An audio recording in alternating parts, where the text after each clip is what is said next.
Students, आज हम बात करेंगे जीडीपी की।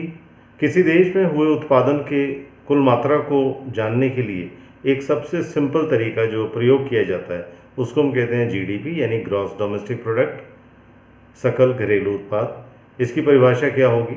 सिंपल सी परिभाषा है कि एक वित्तीय वर्ष में किसी देश की भौगोलिक सीमाओं के अंदर उत्पादित अंतिम वस्तुओं और सेवाओं के मूल्य के योग को जीडीपी कहते हैं, सकल घरेलू उत्पाद कहते हैं।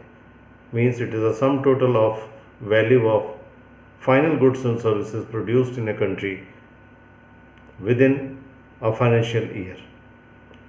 तो ये एक सिंपल सी परिभाषा है। इसमें 3 पॉइंट बड़े इंपॉर्टेंट हैं। पहली चीज़ कि विद इन द कंट्री, यानी भौगोलिक सीमाओं के अंदर, चाहे वो हमारे देश के नागरिकों द्वारा हो चाहे वो विदेश के नागरिकों के द्वारा हो, वो हमारे देश का उत्पादन होगा क्योंकि हमारे देश के अंदर किया गया है।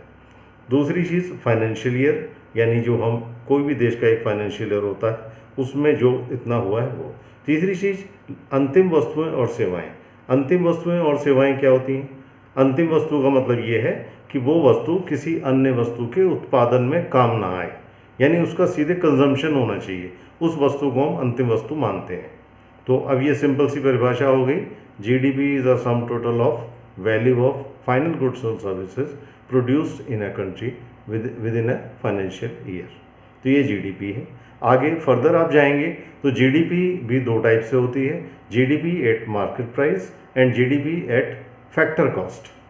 यानी जब किसी वस्तु को हम बनाते हैं, कोई प्रोड्यूसर बनाता है, तो उसके बाद उसकी एक कीमत होती है, कीमत के बाद उस पर टैक्स भी जुड़ता है।